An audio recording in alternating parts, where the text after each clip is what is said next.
ಕ್ಷೇತ್ರದ ಜನಪ್ರಿಯ ಶಾಸಕರಾದಂಥ ಬಸವರಾಜ ಶಿವಣ್ಣವ್ರ ಸಾಹೇಬ್ರವರನ್ನು ಸಚಿವ ಸಂಪುಟದಲ್ಲಿ ತಗೊಳ್ಳಿಕ್ಕೆ ನಾವೆಲ್ಲರೂ ಕೂಡ ಇವತ್ತು ಪ್ರತಿಭಟನೆಯನ್ನು ಮಾಡ್ತಾ ಇದ್ದೇವೆ.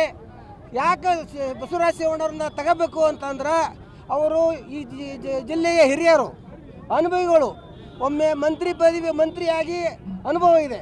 ಅವರನ್ನು ಎಲ್ಲರೂ ತಗೊಳ್ಳಲೇಬೇಕು. ಯಾಕಂದ್ರೆ ಈಗ ಬೇರೆ ಬೇರೆ ಅದು ಇದು ಅಂತ ಉದಾಹರಣೆ ಹೇಳೋದ್ರಿಂದ ನಮ್ಮ ಜಿಲ್ಲೆನೇ ಹಿಂದುಳಿತೈತಿ. ಬಸವರಾಜ ಶಿವಣ್ಣವರು ಸಾಹೇಬ್ ತಗಂತ್ರ ಕಾಂಗ್ರೆಸ್ ಪಕ್ಷ ಜಿಲ್ಲೆಯಲ್ಲೇ ಮುಂದಿನ ದಿನಗಳಲ್ಲಿ 6 ಸೀಟ್ ಬರ್ತಾವೆ.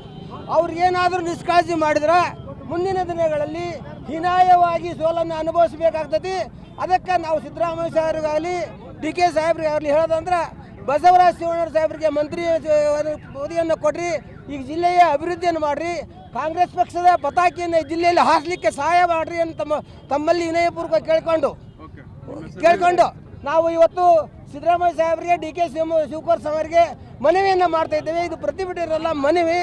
ತಾವೆಲ್ಲರೂ ಕೂಡ ಇವತ್ತು ಏನು ಪ್ರತಿಭಟನೆ ಇದೆಯಲ್ಲ, ಎಲ್ಲರೂ ಕೂಡ ಬಂದಿರುವಂಥ ಎಲ್ಲ ಜನರು ಒಮ್ಮತದಿಂದ ಸಾಹೇಬರಿಗೆ ಇವತ್ತು ಮಂತ್ರಿ ಪದವಿಯನ್ನು ಕೊಡಬೇಕಂತ ಏನು ಮಾಡಿದ್ರೆ ನಾವು ಬೆಳಿಗ್ಗೆ ಎಲ್ಲರೂ ಕೂಡ ಸಿದ್ದರಾಮಯ್ಯ ಸಾಹೇಬ್ ಮನೆಗೆ DK ಸಾಹೇಬ್ರ ಮನೆಗೆ ಹೋಗ್ತೀವಿ. ಅವ್ರು ಕೊಡೋದನ್ಕ ಅವ್ರ ಮನೆ ಮುಂದೆ ಕೊಡ್ತೀವಿ.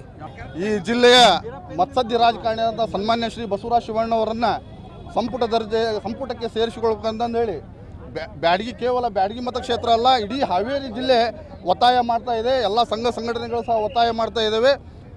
ಈ ಕರ್ನಾಟಕ ರಾಜ್ಯದ ಭೂಪಟದಲ್ಲಿ ಹಾವೇರಿ ಜಿಲ್ಲೆ ಅಂತ ಹೇಳಿ ಮೊಟ್ಟ ಮೊದಲಿಗೆ ಹಾವೇರಿ ಜಿಲ್ಲೆಯನ್ನು ಪರಿವರ್ತನೆ ಮಾಡಲಿಕ್ಕೆ ಮಾಡಿದಂಥ ದೊಡ್ಡ ಒಬ್ಬ ಮತ್ಸದ್ಯ ರಾಜಕಾರಣಿಯನ್ನು ರಾಜ್ಯ ರಾಜಕಾರಣದಲ್ಲಿ ನೀವು ಅವಕಾಶ ನೀಡಬೇಕು. ಮತ್ತು ಅವಕಾಶ ನೀಡದಿದ್ದರೆ ನಾವು ಉಗ್ರವಾದ ಪ್ರತಿಭಟನೆಯನ್ನು ಮಾಡ್ತೀವಿ ಮುಂದೆ. ಈ ದಿನಗಳಲ್ಲಿ ನಾವು ಇದು ಕೇವಲ ಎಚ್ಚರಿಕೆ ಗಂಟೆ ಅಂತ ತಿಳ್ಕೋಬೇಕು. ಈ ಜಿಲ್ಲೆ 6 ಕ್ಷೇತ್ರಗಳನ್ನು ಸಹ ಗೆದ್ದು ಕಾಂಗ್ರೆಸ್ಗೆ BJP ಮುಕ್ತ ಜಿಲ್ಲೆ ಮಾಡಿದೆ. ಅದರಲ್ಲಿ ಪ್ರಮುಖ ಪಾತ್ರ ವಹಿಸೋರು ಸನ್ಮಾನ್ಯ ಶ್ರೀ ಬಸವರಾಜ ಶಿವಣ್ಣವರು ಅಂತ ಹೇಳಲಿಕ್ಕೆ ಈ ಸಂದರ್ಭದಲ್ಲಿ ಇಷ್ಟಪಡ್ತೀನಿ.